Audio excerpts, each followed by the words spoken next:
கணவனுக்கு தெரியாமல் ரகசியமாய் மாமியாருக்கு செய்த காரியம். பகலை வழி அனுப்பிவிட்டு இருட்டு பறந்த நேரம். செட்டியார் வீட்டு வேலைகளை முடித்துவிட்டு அப்போதுதான் வீடு திரும்பியிருந்தாள் மங்களம். கீற்று கதவை திறந்து உள்ளே நுழைந்தவள் சுவற்றில் மாட்டியிருந்த சிம்னி விளக்கை கையில் எடுத்துக்கொண்டு நிலா வெளிச்சத்துக்கு வந்தாள். விளக்கின் தடையை தடவி துடைத்தவள் மண்ணெண்ணெயை நிரப்பி பற்ற வைத்து சுவற்றில் மாட்ட பரவி இருந்த இருள் விடை பெற்றது. வெளிச்சம் கண்டு அடுப்பிலிருந்து எழுந்து சோமல் முறித்த பூனை மங்களத்தை கேலியாக பார்த்துவிட்டு ஓடியது. வெறிச்சோடி கிடந்த அந்த கீற்று மாளிகையில் மங்களம் மட்டும்தான் தனியாக இருந்தாள். கணவன் இறந்து வருடம் ஒன்று முடிவாகும் தருவாயில் இருந்தது.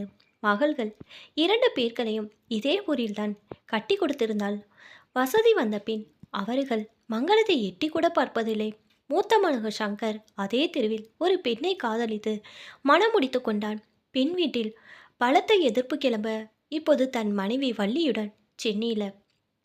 மங்களத்தின் மகள்கள்தான் அப்படி என்றால் மகன் சங்கர் அதற்கு ஒரு படி மேல்.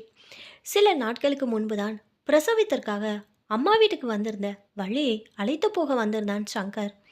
அப்போது கூட உதட்ட அளவில் தான் அம்மாவை தன்னுடன் அழைத்தான். தன் மகள்களின் பிள்ளைகளின் மீது பாசம் அதிக வைத்திருந்த மங்களம் அவனோடு செல்ல சம்மதிக்கவில்லை. அம்மாவை தன்னுடன் அழைத்து சென்றாள். சென்னையில் விற்கும் விலைவாசியில் தனக்கு தான் வீண் செலவு. இங்கு இருந்தால் 2 மகள்களில் யாராவது ஒருவர் பார்த்து கொள்வார்கள் என்று தனக்குத்தானே மனக்கணக்கில் மிதந்தவன் வள்ளியுடன் சென்னை திரும்பிவிட்டான். மங்களம் பேருக்கு தான் மகள்களின் வீட்டுப்படி மிதிப்பாள். ஏற்கனவே மகன் வைத்து காப்பாற்ற முடியாதா என்று அடிக்கடி பொறுமிக் கொண்டிருக்கும் மருமகன்களின் மத்தியில் மங்களம் தொடர்ந்து தங்க முடியுமா? அதற்காக தான் தன் கணவனுடன் வாழ்ந்த அந்த வீட்டை காலி செய்யாமல் வீட்டு வேலை செய்து அதில் வரும் வருமானத்தில் ஒரு சிறு தொகையை கொடுத்து அதிலேயே தங்கியிருந்தாள். தன்னால் யாருக்கும் சிரமம் வரக்கூடாது என்பதை மனதில் கொண்டுதான் தனியாகவே இருந்தாள். சில சமயம் அம்மா வீட்டுக்கு வரும் சங்கருக்கு அது அவமானமாக இருந்தபோதும் ஒன்றும் செய்ய முடியாதவனாய் இருந்தான். வெளிப்பார்வைகள் அவன் ஆடம்பரத்தை வர்ணித்து மங்களத்தின் நிலையை நாசுக்காக எடுத்து கூறும்போது அம்மாவை திட்டி தீர்ப்பான். வள்ளி பிரசவத்திற்காக தன் அம்மாவின் வீட்டுக்கு வந்திருந்த போது தன் மாமியாரை எப்படியும் சமாதானம் செய்து தன்னுடன் பேச வைத்து விட வேண்டும் என்று தீர்மானித்து அதில் வெற்றியும் கண்டாள். வள்ளியின் குணநலன்கள் பிடித்து போக நாளடைவில் வள்ளிக்கு தன்னால் எதுவும் உதவ முடியவில்லை என்ற ஏக்கம் அவள் மனதில் முகாமிட்டது. ஆனால் வள்ளியோ அதுவரை அம்மாவுக்கு உதவியாக இருந்து வந்த சங்கரை அம்மாவிடமிருந்து பிரித்து விட்டமை என்கிற தாழ்வு மனப்பானையில் அவ்வப்போது சங்கரிடம் தன் மாமியாரை சென்னை அழைத்து வர கூறுவாள். கடைசியா ஒரு முறை கேட்டபோது சங்கர் ஆத்திரமாக பேசினான். ஆமாம், உங்கள் அப்பா அம்மா 50 பொண்ணு போட்டு கையில் ₹1,00,000 கொடுத்து உன்னை எனக்கு கட்டி வச்சிருக்காங்க. இதில் எங்கள் அம்மாவை கூட்டிகிட்டு வந்து வச்சுக்க. ஆவேசமாக வள்ளியை திட்டினான். இது எல்லா ஆண்களுக்குமே பழக்கமான ஒன்றுதான் என்று மனதில் நினைத்து கொண்டு அமைதியாக போனாள் வள்ளி.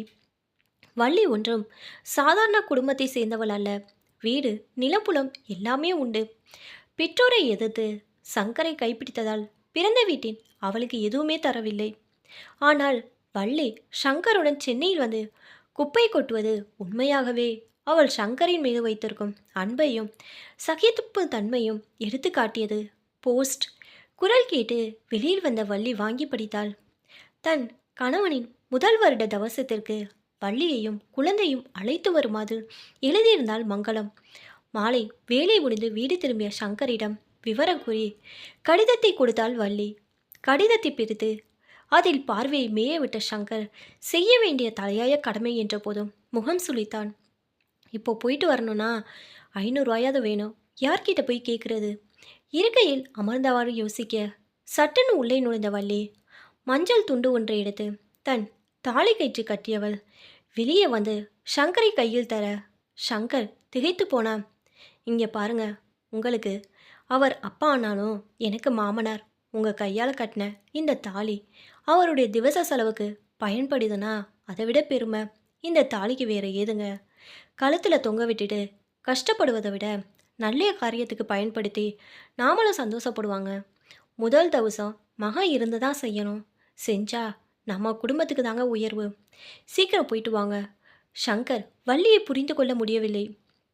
வள்ளிக்கு தான் எவ்வளோ அக்கறை என் குடும்பத்தின் மீது. இது தன் பெயரை காப்பாற்றிக் கொள்ளவா, இல்லை என் சார்பில் பரிகாரம் தேட முயல்கிறாரா? யோசித்தவாறே அடகு கடைக்கு கிளம்பினான். அதிகாலையில் இருந்தே திவசத்துக்கு தேவையான ஏற்பாடுகளை தனியாளாய் செய்து கொண்டிருந்தாள் மங்களம். அவளுக்கு தெரியும், வள்ளி சங்கருடன் எப்படியும் வந்து விடுவாள் என்று. ஆட்டோவிலிருந்து இறங்கிய சங்கர் வள்ளி இருவரும் வீட்டுக்குள் நுழைய யாரும் வந்திருக்கவில்லை. மண் தரையில் சாணம் போட்டு மெழுகி கோலத்தை பரப்பியிருந்தாள் மங்களம். இருவர் உள்ளே நுழைவதை பார்த்துவிட்டு பக்கத்து வீட்டு கீதா ஓடி வந்து விவரம் கூறினாள். வெளியில் கிடந்த மரக்கட்டில் குழந்தையுடன் அமர்ந்திருந்தன. அடுத்த சில நிமிடங்களில் காய்கறி பைகளில் சுமந்த வண்ணம் மங்களம் வருவதை கண்ட வள்ளி ஓட்டவும் நடைமாக சென்று அதில் பாதியை வாங்கி கொண்டாள். அனைவரை பற்றிய விசாரிப்புகளும் நடத்தினாள். நேரம் கரைந்து கொண்டிருந்தது. மங்களத்தின் மகள்கள் இருவரும் ஆடி அசைந்து வந்து சேர்ந்தனர். அவர்கள் இருவரும் சங்கரை பார்க்கும் பார்வையிலே வள்ளியின் மீது அவர்களுக்கு இருந்த கோபம் வெளிப்பட்டது. அவர்களின் செய்கை சங்கருக்கு ஆத்திரத்தை வரவழைக்க அருகில் வந்தவன், ஏன் கமலா, நம்ம அப்பாவோட காரியம்தானே, கொஞ்சம் சீக்கிரமா வந்து அம்மாவுக்கு உதவியா இருக்கக்கூடாதா? கமலா கோபமா பேசினார். அம்மாவுக்கு உதவுறதை பற்றி நீ பேசுறியா? திவசம் கொடுக்க போகிறதே நீதான். ஒரு நாள் முன்னால் வந்தா என்ன? கமலா கூறியதை கேட்ட வள்ளிக்கு என்ன செய்வதென்றே புரியவில்லை. சங்கட பார்வையால் அனைவரும் வள்ளியை கேலியாக பார்ப்பதை போல் உணர்ந்தாள். இப்படி பேசுகின்ற இவர்களா அம்மாவை வைத்து பார்த்து கொண்டு போகிறார்கள்? காரியம் முடிந்து போகும்போது அத்தையும் உடன் அழைத்து செல்ல வேண்டியதான். மனதுக்குள் ஆதங்கத்துடன் புருமினாள் வள்ளி. திவசம் முடிந்தது. அடுத்த சில மணி நேரங்களில் மங்களத்தின் இரு மகள்களும் காணாமல் போயிருந்தன. 2 நாட்களுக்கு பின் வள்ளி தன் அத்தையை தன்னுடன் அழைக்க, வள்ளி, நீ என் மேல் வச்சிருக்க அன்புக்கு ரொம்ப நன்றிம்மா. நான் உங்கள் கூட வந்துட்டா உங்கள் மாமனார் வாழ்ந்த இந்த வீடு அனாதை ஆயிடும். எந்த ஒரு பொண்ணுக்கும் முதல் சொந்த புருஷன்தான், அப்பந்தான் பிள்ளைங்க. ஆனால் பிள்ளைங்க வளர்ந்து ஆளாகிற வரைக்கும் அதை வெளிக்காட்டிக்க மாட்டாங்க. அவரோட மூச்சு காத்துக்கு சுத்துற இந்த வீட்டில் இருக்கிறதாமா எனக்கு சந்தோஷம். அவர் சாகலை, இன்னும் அந்த மரக்கட்டில் மல்லாக்கப்படுத்திட்டு இரும்பிக்கிட்டு தான் இருக்கிறார் என்றவள் தலை நிமிர்ந்து மேலே தூங்கிய பொன்னனின் ஃபோட்டோவை பார்த்து அழுதாள். விரிச்சொடி போக தயாராக இருந்த மங்களத்தின் வீட்டை கடைசியாக ஒரு முறை முழு பரிமாணத்துடன் வள்ளி பார்த்தாள். மருத்துவமனையில் நோயாளிகளுக்கு ஒதுக்கப்படும் அறையை போல ஒரே ஒரு மரக்கட்டில் மட்டும் ஓரமாக கிடந்தது. இருவரும் விடைபெற்று கிளம்ப மீண்டும் மங்களம் தனிமைக்கு தள்ளப்பட்டாள். வருடங்கள் மறைந்தது. குடும்ப செலவுகள் அதிகரிக்க சங்கர் ஓவர் டைம் செய்ய தொடங்கினான். தான் வாங்குகிற சம்பளத்தில் எப்படி சமாளிப்பது என்று நினைத்து அடிக்கடி தலையை பீத்து கொள்வான். அதே சமயத்தில் வள்ளியின் சிக்கனம்தான் மிகப்பெரிய சேமிப்பாக சங்கருக்கு கை கொடுத்தது. அன்று குழந்தைக்கு திடீரென வயிற்றுப்போக்கு ஏற்பட மருத்துவமனை அழைத்து சென்றான். குணமாகிய சில நாட்களிலே காய்ச்சல் கண்டது.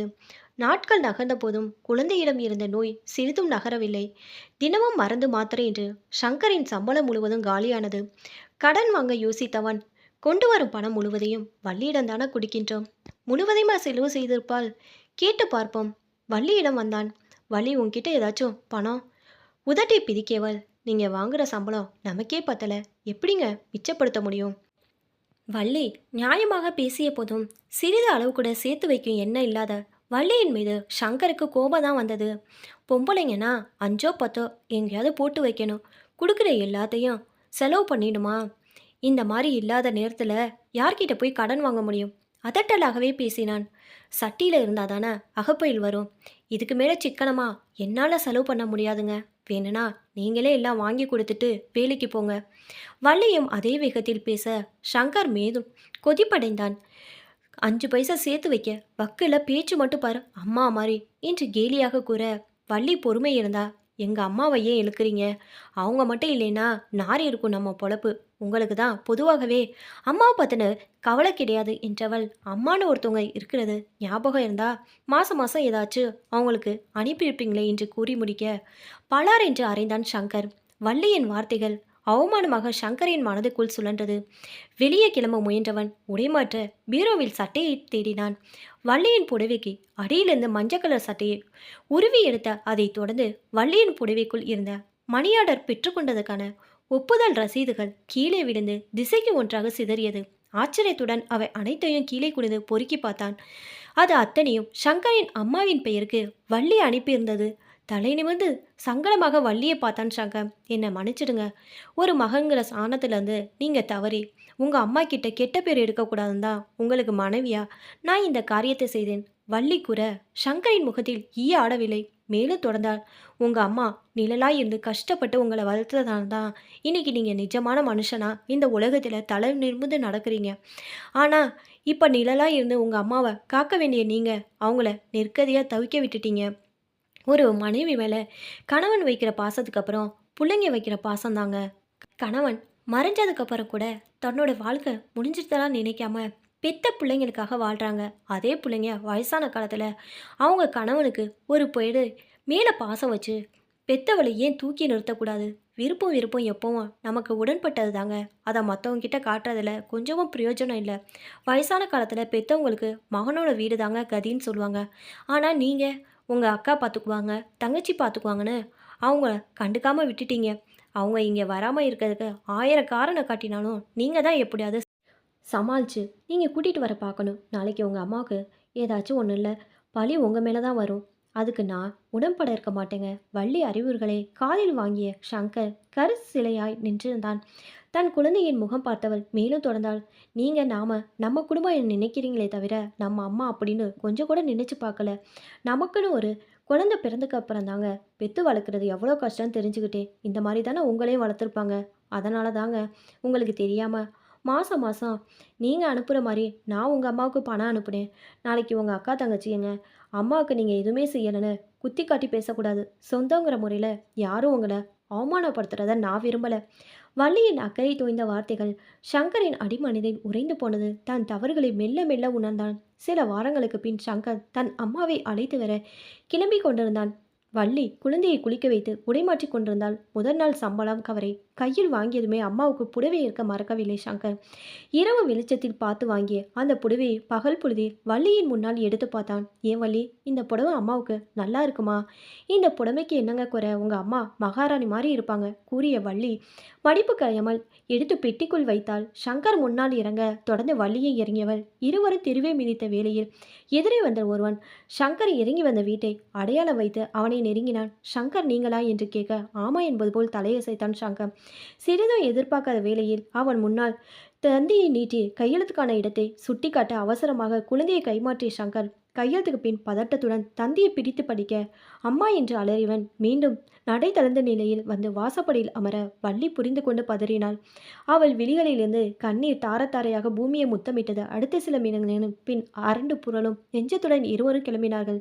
ஓலை குடிசையின் முன் பந்தலிட்டு நீளமான பெஞ்சில் மங்களத்தை படுக்க வைத்திருந்தான். கழுத்திருந்த மாலைகள் முகத்தை லேசாக மறைத்திருந்தது. மங்களத்தின் இரு மகள்களும் தலைமாட்டின் சோகமே உருவாக அமர்ந்தன. வீட்டை அடந்துவிட்ட சங்கர் வள்ளி இருவரும் கிடத்தி வைக்கப்பட்ட மங்களத்தின் இறந்த உடல் மீது முட்டி மோதி அழுதார்கள். அழுது முடித்த வள்ளி வீட்டுக்குள் பார்க்க மரக்கட்டில் சுதந்திர கிடத்து தனியா அனாதையாக கிடந்து கூடியிருந்த கூட்டத்தை கலைத்து கொண்டு அங்கு வந்து வீட்டு சொந்தக்கார பலராமன் வள்ளியை அழைத்தான். இந்தாமா என்று கத்த கத்தையாக பணத்தை வள்ளியிடம் பணத்தை கொடுத்தவர், இது உங்க அத்தை மங்களம் என்கிட்ட மாசம் மாசம் கொடுத்து வச்ச பணம், உன்னை தவிர வேற யார்கிட்ட தர வேண்டான்னு சொல்லிட்டாங்க என்றவர் சங்கரின் தங்கை ஏற இறங்க பார்த்துவிட்டு சென்றார். நேரம் கரைந்து கொண்டிருந்தது. பிரேதத்தை தூக்க சில மணி நேரங்கள் இருந்தபோது எந்தவித அலங்கார முன்னேற்பாடுகள் இல்லை. இறுகிய முகத்துடன் கட்டிலை கை ஊன்றி அமர்ந்திருந்த சங்கர் யோசித்தான். வள்ளி அனுப்பிய பணத்தை திருப்பி அவளிடமே சேர்த்து என் சுயரூபத்தை மனசாட்சிக்கு தோலுறுத்தி காட்டிவிட்டார்களே. ஒரு மகன் மனம் உறந்து பெற்றோருக்கு உதவினால் அது ஈடு இணை இல்லாதது. ஆனால் எனக்கு பதில் வள்ளி அக்கறை எடுத்துக்கொண்டதன் நான் மதிக்கிறேன். அவள் பங்குக்கு எப்போதோ உயர்ந்து விட்டாள். பெற்ற தாய்க்கு உதவாமல் பெரும் பாவியாகிவிட்டேனே. இப்பிறவியில் என்னை பிரிந்த தாய்க்கு எப்போது என் கடமையை செய்து பரிகாரத்தை தேடப் போகிறேன் மனதுக்குள் நினைத்து இரத்த கண்ணீர் வடித்தான் சங்கர். எண்ணற்ற கனவுகளையும் ஆசைகளையும் மனதில் சுமந்து கொண்டு அம்மாவுக்காக சங்கர் வாங்கிய புடவை கோடியாய் மங்களத்தின் உடலை மூடியிருந்தது. 2 மணி நேரமும் கடந்தது. வள்ளியின் கணிப்பில் ஒரு மகாராணியாகிய மங்களத்தின் பிரேதம் மகனின் கை பல்லாக்கில் ஊர்வலமாய் இப்போது